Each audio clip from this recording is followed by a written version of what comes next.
What's up guys, Werner Von Wallenrod here, and before I start today's video in earnest, you guys are probably wondering, what the heck am I wearing here? So I'll tell you real quick. It's just a plain blue t-shirt, no. It is The Matrix. I won this in a contest from Chopped Herring Records. It is the original Matrix, the unique one-of-a-kind Matrix that was originally worn by Phase of Phase and Rhythm right here, who I'm doing today's video about. So as this is sort of a unique one-of-a-kind item here, I figure I'll actually show you guys so you can see it. This is the Matrix that, as I say, Phase of Phase and Rhythm wore. Back in the days, they used to do shows. He had a record out called Force of the Matrix. Actually, he didn't have a record. He had the song, but the record never came out until Chopped Herrings put it out in 2013, this year, on their EP of their sort of lost material. It's a repress of their original single, Hyperactive and Brain Food, and it also features their unreleased track, Force of the Matrix, which they had back in the days. And I already blogged about that record, so I'm not going to get too in-depth about it. You can look it up on my website. I really want to blog about this record, but since I actually have the Matrix, I thought I would show it to you. I'll try to get a picture up, too, of Phase actually wearing the Matrix for you. So this is it. This is the one he wore. It's one of a kind. It's not a replica or anything. On the back, you see these holograms. There's a different set of holograms on the other side. So there it is. This is his original Matrix. But yeah, I actually want to talk about this record, because this here is really criminally underrated. I mean, this record, or I mean, this is the repress, but the original is one of those records that's like on everybody's want list, and only one or two super hardcore collectors have it, because it's a very limited, rare pressing. Like if you do come across it, it's not for hundreds of dollars, it's for like thousands of dollars. And a lot of it has to do with being associated with producer Paul C., who, has always been one of the great producers in my mind, and certainly, anybody whose name is on Critical Beatdown, that's it. Hands down, you're in the Hall of Fame.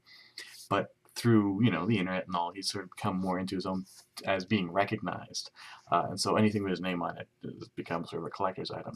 And their original record has his name on it, although he didn't really produce it; he just mixed it, which is what I think speaks to the lasting value of this record.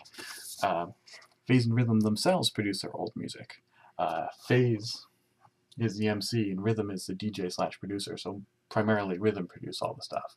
And so on this record, when Paul C passed away, obviously a great loss to hip-hop, but as far as just plain out Phase and Rhythm music, they still have their producer. Rhythm is still doing the beats, so they really,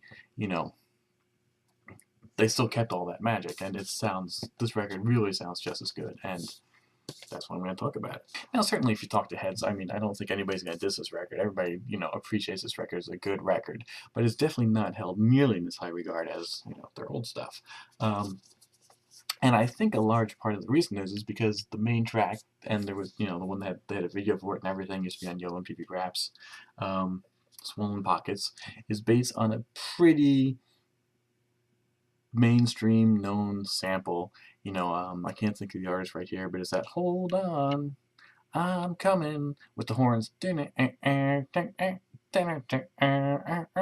So it's like a real classic. I mean, it's that sort of hardcore R&B stuff that would wind up in trailers for movies by like Eddie Murphy and stuff. Is definitely a mainstream track, and so the fact that they use that for this song, and rather liberally and heavily, is probably why it's maybe not so highly regarded. But god damn, it sounds really good, and that's what's important, frankly.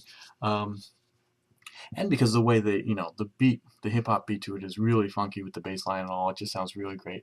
And Phase sounds fantastic on it. Phase has a really awesome sort of unique flow. I want to say it's like staccato flow. It's not really staccato though, but he's got this kind of funky, he describes it himself as offbeat. I wouldn't even really say it's that, but he's got this kind of, it's actually very on beat in a way. But this really sort of stopping at the end of lines and stuff and kind of chops it up and just sounds really dope. And it sounds perfectly matched to all of Rhythm's production. So you've got this kind of funky wordplay kind of style, very reminiscent to me of Special Ed. But perhaps a little bit more focus on the musicality side to it. Special Ed Max with this really incredible producer, and they made some great records. Both records, I'm not knocking this record. This record is a classic. Bomb. Hyperactive is amazing. Brain Food. I'm just praising this one now specifically because it's so much more underrated. Also because this, frankly, is not hard to find, so it's not a collector's item. I mean, if you saw Hyperactive, in a record store, you would jump on it and, run out the door before anybody could stop you. This you wouldn't, because it came out on Tommy Boy Records, and it's not nearly rare as that one. That was a very limited release on their own label. Then they got signed to Tommy Boy, and they recorded this, they released this, they had a video for it, as I said, and they recorded a bunch more tracks. I don't know if they quite finished the whole album. They were recording an album, and they did at least most of it, if not all of it. But unfortunately, all those tracks were lost in the flood, so sadly we'll never see a sort of Chopped Herring style release of their Bolted Stuff from Tommy Boy. So this is all that remains, and it's killer. It's amazing. I really love it. I mean, I just remember being on the edge of my seat for the music video to come out. I mean, the horns and everything sound really incredible. And the B-side, as you see here, Hook and Sling, is also killer. It's terrific. Everything that works about Swollen Pockets on their early singles works right here too. And one thing that I think, because again, Hook and Sling, which is the B-side, does get a little bit more love, and I think that's partially because it's, again, not based on a easy sample, and not so heavily based on one single sample, and also because FaZe gets a chance to do his cutting on here, which sounds really nice. And in fact, if there's one thing that could have made Swollen Pockets even better, is if it had a really cool breakdown with FaZe getting busy on the turntables to that instrumental. But whatever, it's already a brilliant song, so I won't complain. But you do get some nice scratching. I mean, no real hardcore Mixmaster Mike goes nuts kind of scratching, but just some real funky, groovy, basic scratching on the hook for Hook and Sling sounds really nice. So I absolutely recommend everything by FaZe and Rhythm, and by everything I mean what unfortunately very little there is. The original single, which thankfully has been made obtainable by Chopped Herring Records, and this on Tommy Boy Records, which has never been hard to find at all, but has always been worth finding. So till next time, peace out.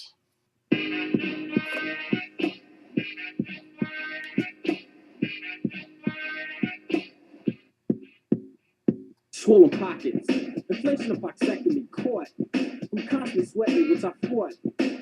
We're antiperspirant, a total loss, cause it only works when sweat is physical, not mental. And when it's mental, potential disorder, like H2O equals water. It's sorta on the border of the vapors. One day, chillin' at Grenadiers, me and the fellas just cruising through. Sound system blasting as usual. I saw this chick, she was legit, she was wet. The Pillsbury Doughboy. I mean her boyfriend, she played him like a marshmallow. Once he said, oh gosh, they go FaZe. And rushed me like a quarterback, asked me for my autograph, I laughed. Pulled out my pen, asked her what she wanted. She lifted up her shirt, said, write it on my stomach, Swollen Pockets.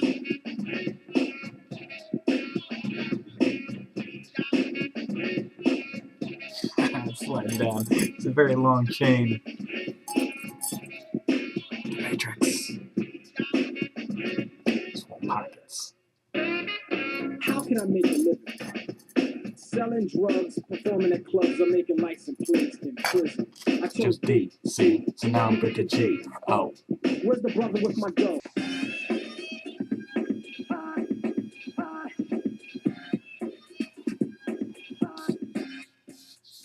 Hook and Sling is a new thing. Rappers try to do what they can't capture. So tune in closely to this episode. Excuse me, I meant to say chapter. A paper-made pen is what I come with. Keep in mind, all it takes is one swip. Rhyme, then you hook like an alcoholic. I add a sling to the end so that I could call it Hook and Sling.